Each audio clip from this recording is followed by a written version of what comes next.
Assalamualaikum warahmatullahi wabarakatuh. Kembali lagi rekan-rekan, saya akan berbagi bagaimana cara merakit power supply untuk hotspot.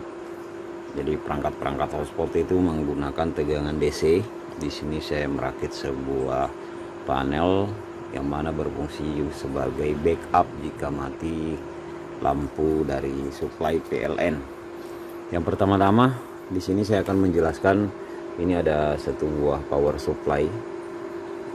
Power supply ini 12 volt 30 ampere. Di sini ada kabelnya yang menuju ke stop kontak. Jadi ini power supply ini posisi on, dan ini ada kabel aki yang terhubung dengan apometer. Apometer menunjukkan angka 13,99, artinya sudah hampir mencapai 14 volt. Nah, di sini saya akan menjelaskan bahwa power supply ini terhubung dengan perangkat-perangkat yang ada di dalamnya. Saya akan jelaskan satu persatu.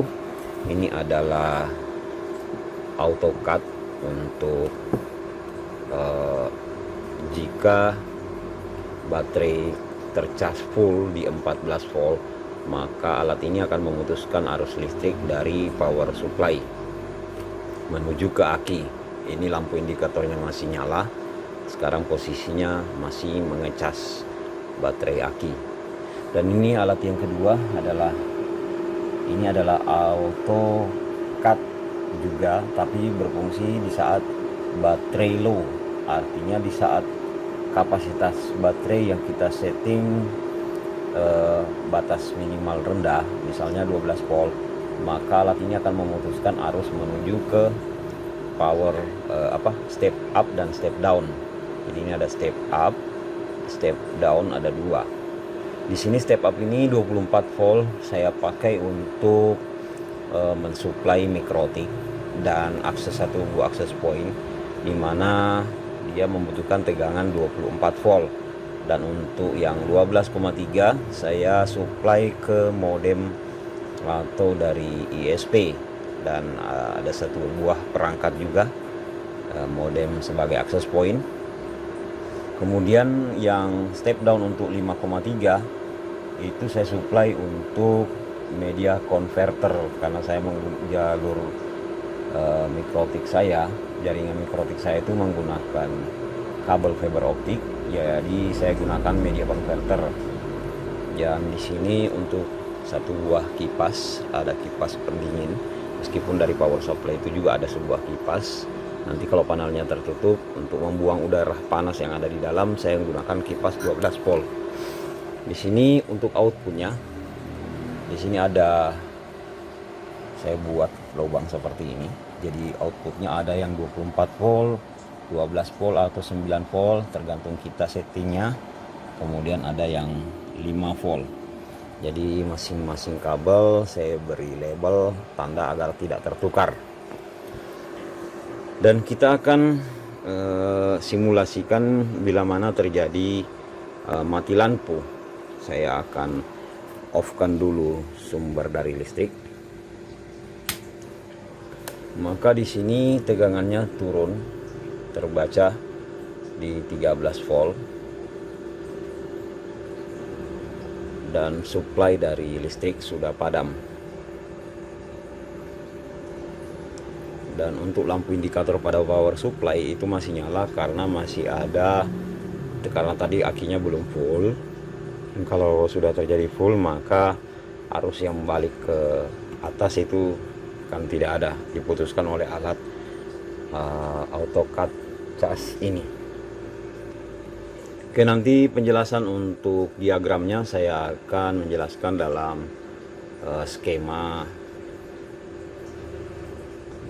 di laptop, skema tentang bagaimana jalur-jalur dari pengkabelan dari power supply yang kita rakit ini. Dan ini ada outputnya. Ini ada saya buat dari besi rangka beberapa jaringan. Jadi di sini ada untuk 5 volt saya gunakan untuk media converter, ada 8 soket atau 8 colokan, dan untuk 12 atau 9 volt itu ada 2 soket. Kemudian yang 24 volt juga saya buatkan 2 soket. Jadi nanti masing-masing soket ini akan saya salurkan sesuai dengan kebutuhan perangkat. Jadi mikrotik di 24 volt, 12 volt ini untuk modem ISP dan 1 buah access point. Kemudian yang sisanya yang 5 volt ini saya supply menuju perangkat media converter. Oke rekan-rekan, selanjutnya kita akan melihat jalur melalui gambar sketsa. Saya akan jelaskan jalur-jalur kabel yang ada di dalam perangkat ini. Oke rekan-rekan, selanjutnya saya akan menjelaskan jalur pengkabelan yang ada pada peralatan tadi yang ada dalam box panel. Jadi di sini saya akan jelaskan pertama dari PLN. Dari PLN ini masuk jalurnya menuju ke power supply melalui pin yang ini. Kemudian yang positifnya dipasang pada pin ini. Selanjutnya jalur ini juga yang keluar nanti menuju relay. Ini untuk coil relay. Jadi di sini saya menggunakan relay 220 8 pin. Jadi ini menghubungkan supply dari PLN menuju pin ini dan yang bagian sini. Nah, ini supply untuk relaynya. Selanjutnya kita bahas dulu output daripada power supply. Output power supply sini ada 2. Yang pertama menuju kabel ini menuju ke AutoCAD charger. Jadi yang ini positifnya, yang hitam ini adalah negatifnya. Kemudian dari AutoCAD baterai charger ini AutoCAD untuk ngecas aki. Kalau misalnya sudah full, maka dia akan terputus arus listriknya menuju power supply. Di sini dipasang pin positifnya dan yang bagian ini ada dipasang negatifnya. Kemudian yang menuju ke aki ini negatif dan yang ini bagian positifnya. Selanjutnya jalur ini menuju ke aki. Jadi ini menuju ke aki bagian positifnya dan ini negatifnya juga menuju ke aki. Di sini juga kita sambung menuju AutoCAD low. Jadi AutoCAD low di sini dia masuk di sini plusnya dari aki dan di sini minusnya atau minnya. Kemudian pada jalur untuk fungsi AutoCAD low-nya itu berada di sini. Jadi yang merah ini jalur merah. Ini kita langsung menuju ke perangkat step up dan step down. Jadi outputnya nanti ini menuju langsung ke perangkat step up dan step down. Kemudian pada jalur negatifnya ini yang menuju pengkabelannya menuju ke relay. Jadi di sini menuju ke relay yang ini. Nah, jadi di saat mati lampu dia menghubungkan jalur kabel dari AutoCAD low ini menuju ke perangkat step up dan step down. Kemudian pengkabelan yang kedua dari power supply yaitu dari ini jalur positifnya, kemudian yang hitam ini adalah jalur negatifnya. Jalur ini langsung masuk menuju ke input daripada peralatan step up.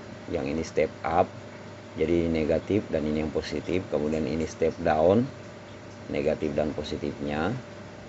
Jadi nanti alat ini langsung outputnya saya setting tadi di 24 volt, 12 volt dan 5 volt.